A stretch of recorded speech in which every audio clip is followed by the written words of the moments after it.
trying to get on with living. So where are all the good guys? Good people just want to get married, have kids, make a living, and enjoy their liberty. Well, there were good guys. Many. One became the President of the United States in January 1961. He knew about these criminals and wanted them gone. He knew their intentions for us all, and he wanted to fight them. Sadly, he had no idea how powerful they had become. Reagan also had good intentions for the American people. He knew this criminal mafia controlled almost everything by the stage, including the powerful rogue intelligence agencies. His economic policies were promising, but the criminals needed a weak America to hold on to their power. Reagan was shown with a bullet that a growing U.S. economy and prosperous citizens were not what the criminals wanted. It was looking pretty grim for good people. Every time someone wanted to stand up and do the right thing, they got stopped. Were we ever to be freed? These criminals are also known as the Deep State, or Cabal, because of how they control things behind the scenes. Every president after Reagan was one of these Deep State criminals, and their empire got even stronger. With each bad president came new depths America and the world would sink. The world collapsed into darkness. Do you need me to tell you how? Destroyed factories, declining job numbers, sicker people, opioids, destruction of Iraq, Syria, and Yemen with pointless war, displacement of people into Europe, ISIS, terrorism, collapsed governments, poverty, and genocide. Total misery. Do you think that was inevitable? Hell no. Well, here is where things start to take a new turn. When the full picture comes to be known, it will forever be regarded as the greatest story ever told. Well, here is the top line. Some good people still held positions of power. They valued humanity and the rule of law. While the criminals discussed their game plan at the annual Bilderberg meetings, the good guys were making plans of their own. The information age was coming to change history forever. As the internet flooded into every home and appliances became smarter, and when people started carrying tracking devices, an opportunity to put an end to criminal control over the world was emerging. We became connected, trackable, and surveilled. But so did they. They became dependent, just like we did, on email, SMS, instant communication. It made crime much easier, but it also put them on a grid that, if accessed by the right people, would expose their crimes to the public and end their iron grip on us once and for all.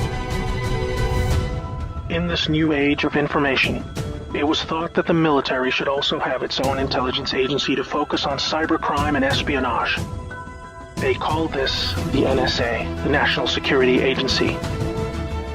Here we had every phone call, email, and text from every device stored and archived.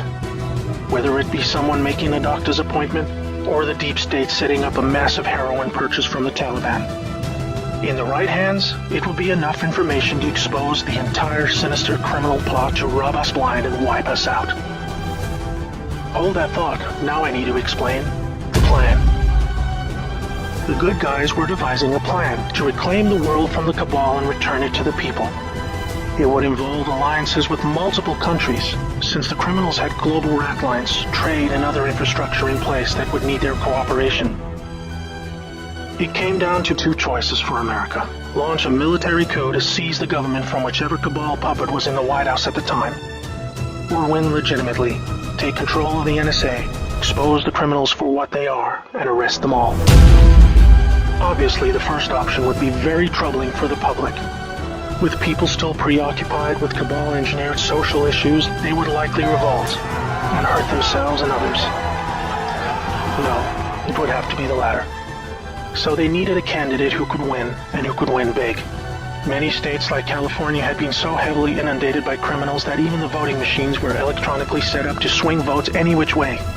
It would need to be a very decisive victory. Good patriots in the U.S. military and their global partners asked Trump to run for president so they could take back control of America legitimately without alarming the public.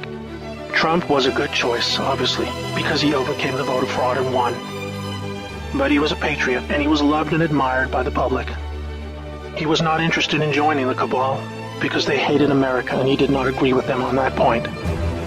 As soon as he showed interest in taking power, they activated their media assets to viciously turn on him. That's when we saw the sudden hatred emerge. Even when he won, the cabal still had no idea what he was a part of, and the sophisticated plan that was about to unfold against them. Shocked at their loss, they mobilized their full arsenal of intelligence, media, money, and technology to try and take back power. Their people at the top of the DOJ and FBI then put together a plan to frame Trump and have him impeached. This is where we come back to the NSA again. All messages were stored and could be used to expose this plot and prevent Trump's overthrow. An entire book will be written about the first 2 years of Trump's presidency: false flag terror attacks, downed planes, missile alerts, assassination attempts. Here is the point. The world is currently experiencing a dramatic covert war of biblical proportions. Literally the fight for Earth, between the forces of good and evil. I can't put it in simpler terms, but I can say it appears the good guys are winning. The cabal had complete control over North Korea. They hijacked the Kim dynasty, took them hostage, and worked to build up a nuclear arsenal to threaten the world. Kim Jong-un suddenly embracing peace was simply because the deep state were beaten and driven out. ISIS was also destroyed in the year following Trump's win. We are all starting to see the pattern now, that enough time has passed, that our biggest global concerns are starting to recede, and peace is returning. It is all evidence that the good guys are winning the war. But we're still in the middle. While a lot is improving, it still puzzles many that most of these known criminals are still free, especially the higher-ups like Hillary Clinton, the Bushes, and Obama. That is coming in the next chapter of the story. That's why we have Q. The good guys with control over the NSA began the Q intelligence dissemination program to invoke an online grassroots movement that came to be called the Great Awakening. It started on underground internet channels and then moved to the mainstream. Q has been a fun distraction for those who follow world events and desire truth, but it is about to begin a much more important and necessary phase, keeping the public informed when the deep state war breaks out onto the surface. By this, I mean high-profile arrests. Yes, folks, the criminals I'm referring to are famous politicians, actors, singers, CEOs, and celebrities. People who have earned our trust, respect, and admiration. They have done very bad things that are all fully known and documented, and they will be severely punished. Those of us who have followed Q since the beginning will be here to help you make sense of the coming events. We are among the first to realize that our petty partisan divisions are just trivial distractions, and we are all enslaved by a hidden enemy. We realize that the problem was never capitalism or socialism, Democrat or Republican, black or white, Muslim or Christian. We know it was just very powerful criminals who had too much power.